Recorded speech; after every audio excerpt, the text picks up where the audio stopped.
Well, hello farming friends and welcome back to Farming Simulator 22. In this video, I'm going to show you how to buy your first pieces of equipment. For me, it's going to be a tractor and plough, and I'm going to also show you how to plough a field. I'm going to put a link to episode 1 in the description in case you missed it. So to see the items for sale, you don't have to drive to the shop every time. All you need to do, simply press the P key on your keyboard and the items for sale come up.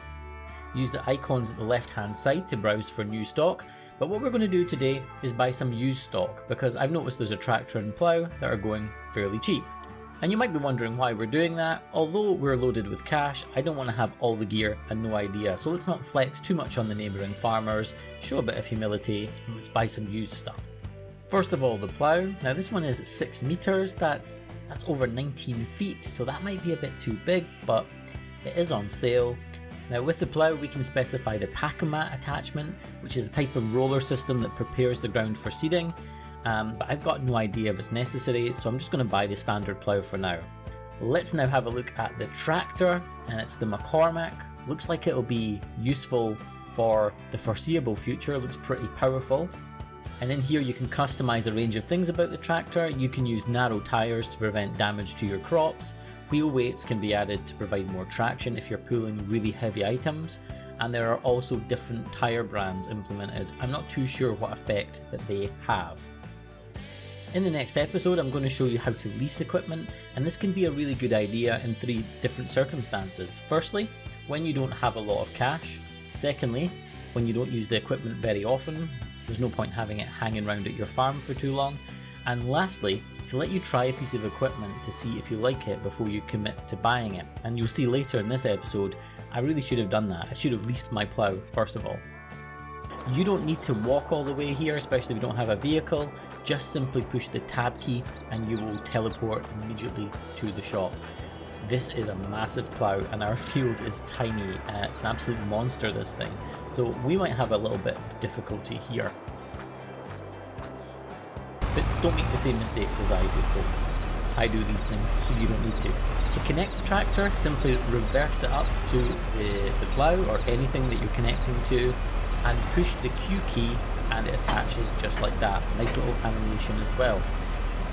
Let's head back to the farm now. Now I use a webcam and view tracker to track my head movements inside the game, and it works really well. Now you might notice here that my tractor is all over the road. It's really difficult to keep in a straight line, and that's because I'm using a steering wheel. If you're using a wheel or any controller at all, for some inexplicable reason only known to Giant Software, the game sets dead zones on every axis to 14%. This gives you really laggy steering as well as throttle and brakes. So you have to quit your game to the main menu to fix that one. Let's have a look at these beauties that we've bought here today. I think they look good, and let's take some screenshots as well for this YouTube video. I did make a mistake in the last video and I said that the Ellengrat map, which is not the one we're on today, looked a bit like Austria, and apparently it's Switzerland, which is where Giant Software are based, so that makes complete sense. In the next video, I'm going to show you how to lease equipment, and I'm also going to show you how to remove stones from your fields, as well as show you how to add lime and fertilizer also. But today we're just going to get this field number 3 ploughed. Okay, we're all set up, so let's see how this goes and see if we can break ground for the first time.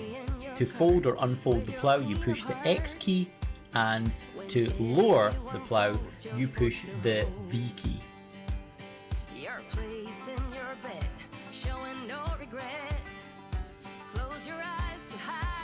Let's cut to a little time lapse of us ploughing through the field.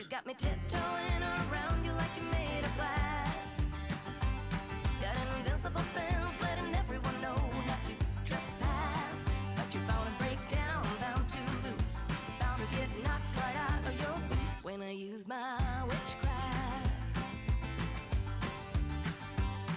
You're playing it cool, bending all the rules, talking way too loud, and you're talking rude. You're playing a game, driving me insane. Your heart is back, and it's a fact, no turning back. You got me tiptoeing around you like you made of glass.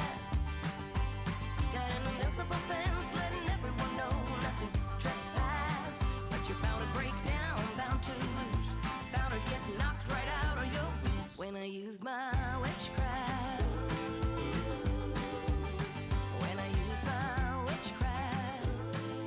Well, that was certainly not the most professional ploughing ever, and I made life extremely difficult for myself by buying such a big plough.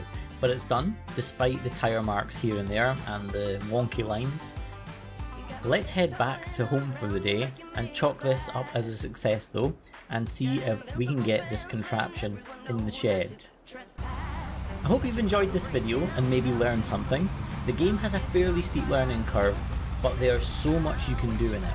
I intend to show in the next video, as I said, how to remove stones, add lime, and how to fertilise your land ready for crop seeding, and I'm learning tons of stuff along the way that I'm going to pass on to you.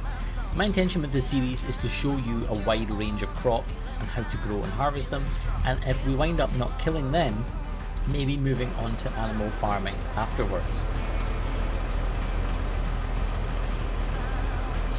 So what are my tips that I've learned so far? Well, first one is remember to use the tab key, and that will teleport you immediately to the shop. Second of all, although things are on offer, they're not necessarily the bits of equipment that you need. I think my plough is probably too big for this field in particular, and maybe it's a better idea to lease some equipment.